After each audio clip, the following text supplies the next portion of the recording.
So hello everyone, অনেক দিন পর সঞ্চারী পাত্র আবার জেগে উঠেছে। তো আজকের ব্লগটা হচ্ছে আমার মামা বাড়িতে পুজো হচ্ছিল, মানে বাসন্তী পুজো হচ্ছিল, তো সেই রিলেটেড। তো আমার ট্রেনিং থাকার কারণে আমি ষষ্ঠী থেকে অষ্টমী অবধি ওখানে উপস্থিত হতে পারিনি, বাট নবমীর দিন গেছিলাম। নবমীর দিন ঢুকতে না ঢুকতেই দেখি কুমারী ঠাকুরের এন্ট্রি হচ্ছে, মানে কুমারী ঠাকুরকে বরণ করা হচ্ছিল কুমারী পুজো হওয়ার জন্য, মানে পুজোর জন্য কুমারী ঠাকুরের এন্ট্রি হচ্ছিল। তারপর একটু খাওয়া দাওয়ার পর বেরিয়েই দেখি অলরেডি কুমারী পুজো অ্যান্ড নবমী পুজো আরম্ভ হয়ে গেছিল। ওখানে কিছু সময় বসে আমি দেখছিলাম। তারপরে সন্ধ্যা আরতি শুরু হয়ে গেছে, আর দেখুন বাচ্চা মেয়েটা কিরকম এনজয় করছে।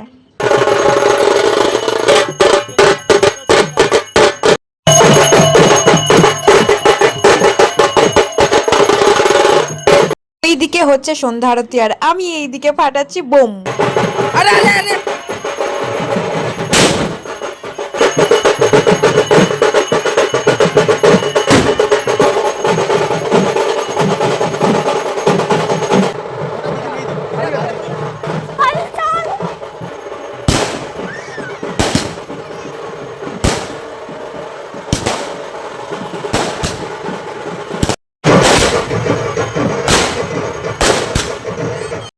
এইটা হচ্ছে দশমীর দিন, যেটা হচ্ছে মায়ের বিদায়ের সময় অলরেডি চলে এসেছে। তখন অলরেডি বিসর্জন দিয়ে দেওয়া হয়েছে। তো দেখতেই পাচ্ছেন মায়ের চোখটা কিরকম ভাবে ছলছল করছে।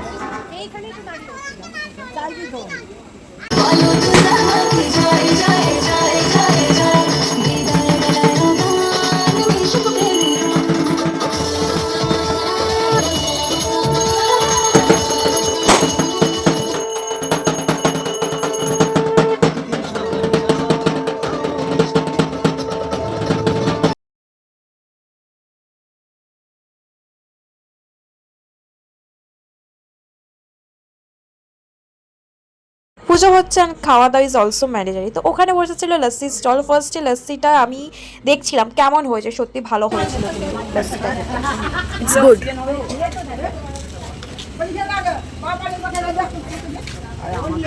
আমি দেখাচ্ছি আমি কাদা মেখেছি, শুধু আমি না, ওখানে সবাই সিঁদুর আর কাদা মেখেছিল। বলেছিল যে বিসর্জনের কাদা মাখাটা খুব মানে খুবই ভালো। তো সবাই কাদা মেখেছিল অ্যান্ড সিঁদুর মেখেছিল।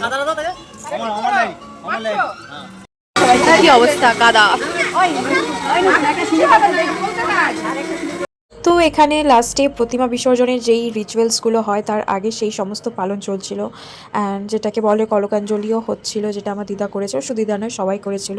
তো মায়ের মুখটা দেখে সত্যি খুব কষ্ট হচ্ছিল, মায়ের চোখটা জাস্ট ছলছল করছিল, কারণ বিসর্জনের সময় হয়ে গেছে।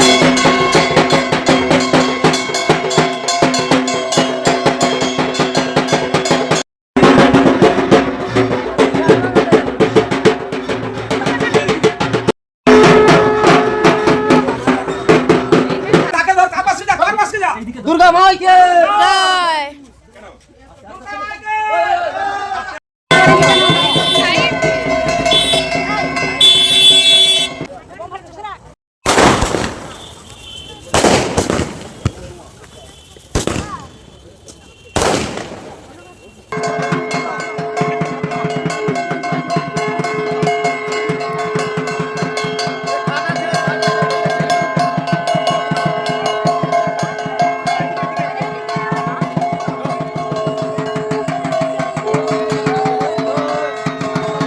এইভাবে মায়ের প্রতিমা বিসর্জন দেওয়া হয়েছে। তো আজকের ভিডিওটা এতটাই, জানো ভালো লাগলে কি করতে, please to like share and subscribe. Thank you, টাটা, আবার দেখা হবে নতুন ভিডিওতে।